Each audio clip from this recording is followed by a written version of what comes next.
Today, we are going to investigate a Reddit post about a allegedly real paranormal experience.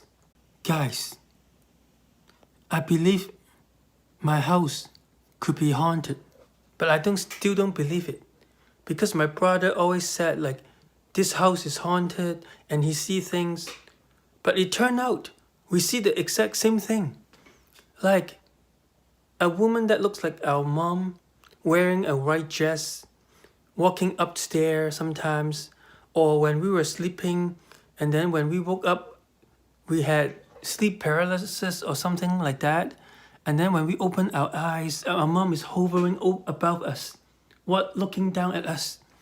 But you know what's scary? Our mom is still alive, just not in this house. She lives in Hong Kong most of the time. This is some scary stuff.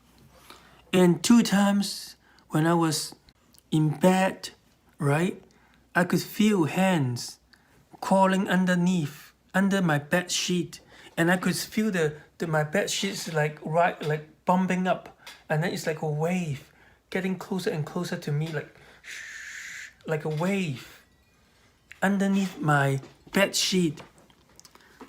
But then I didn't see it. I could feel it. And then when I opened my eyes, I could finally move from my sleep paralysis. I got out of my bed every time I experienced that and patrol the house to see if someone is hiding in my room or something. But other than that, I sleep like a baby most of the time. I just don't believe it. It's probably simulation, because we are living in a simulation. You get what you believe in. That's what I believe is really going on. The matrix is glitching.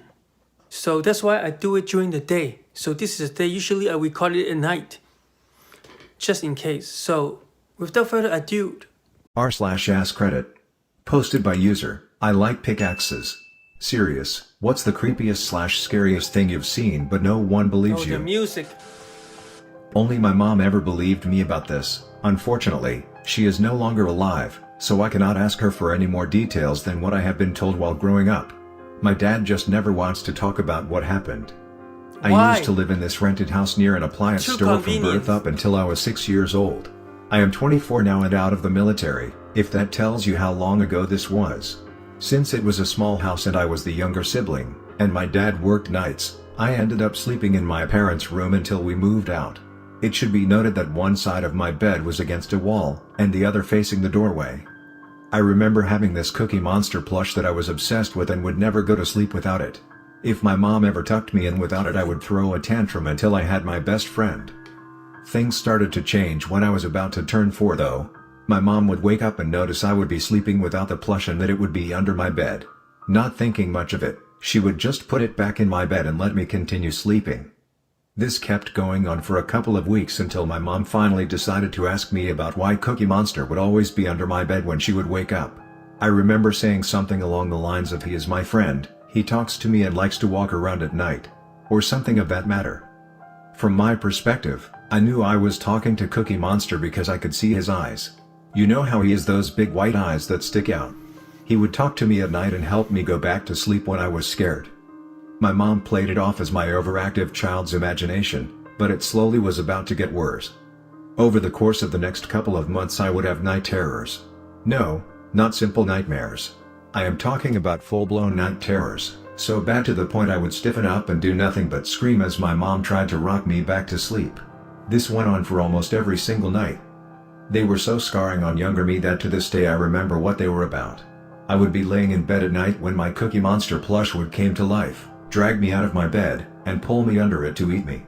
Crap, I never stopped getting these dreams until I was 14. That is how scarring they were. About a year from moving out of the house and into a better place, my mom would learn the truth behind the whole ordeal.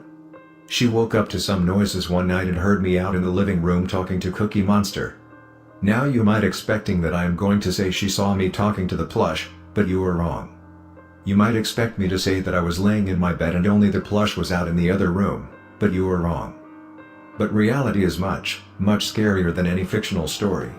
What she saw instead is much worse than any paranormal activity crap you could ever see in any movie theater, for instead of a possessed doll, she saw me standing there, talking to the dark.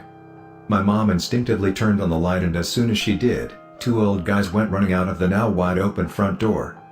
The only thing I remember from that night was my mom holding on to me for dear life as my dad and the police rushed to the house. The thing that scares me to this day is not the fact that I was talking to two random strangers that night. What scares me to this day is that I was talking to these people for months without knowing it. I was talking to the people who were constantly breaking into my house every night. That they were breaking in for months without kidnapping me or stealing anything from us. What scares me to this day is that I still have no idea what they ever planned to do. What if the two old men ran away and then finally they removed the mask? Turn out they are dung dung dung dung dung dung dung dung like Tom Cruise. Both of them are Tom Cruise. Government agent sent to experiment on this poor family. Only IQ 130 and above could understand what I'm saying here. But because you're watching me, I'm sure all of you are 100 IQ 30 130 and above. If you read the book The Mothman Prophecy, you will know that a lot of it are connected or very similar. Like it sounds very real because supernatural entity disguised it as humans. Some sort of like a themes going on here. So now let me send you a clip of a paranormal YouTube channel that I've been following. Well, I follow it because it was done so badly, so fake. Yet millions of people are watching it. Can you tell me why? I think this is the most paranormal part of it all. Like millions of video are watching very fake paranormal clips. So I decided to send you guys over there and tell me why. What do you want? Please leave me alone! The mental hospital is literally right next to her. Taylor, so nice to meet you, Parker. There's someone who I think is stalking me. I think they're coming to my house at night. So you really think that this guy lives in here with you? I know what I saw. As you can see, there is a very good-looking 19 years old girl in the video. And each video, there will be a brand new, fresh 19 years old asking them for help. Let's just relax down and watch, okay? Okay. How come a young girl's room has no furniture at all, just a mattress? And how do you hide in the house that are so deprived of furniture? How?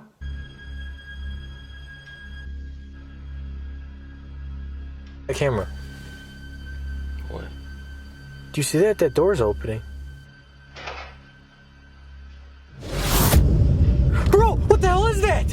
I don't know, dude. I think Taylor was right. What's wrong with that guy's face? Bro, can you please stop yelling? Calm down. Okay, so we know there's a guy in the house, okay? We just gotta figure out what this guy wants. Oh, God, okay.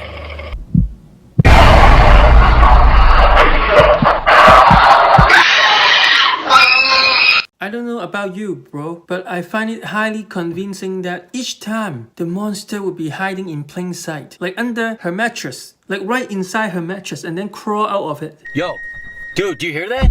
I think Taylor's screaming. Wait, what? Yo, we gotta go inside. Come on. Let's go. Keep going! Hurry!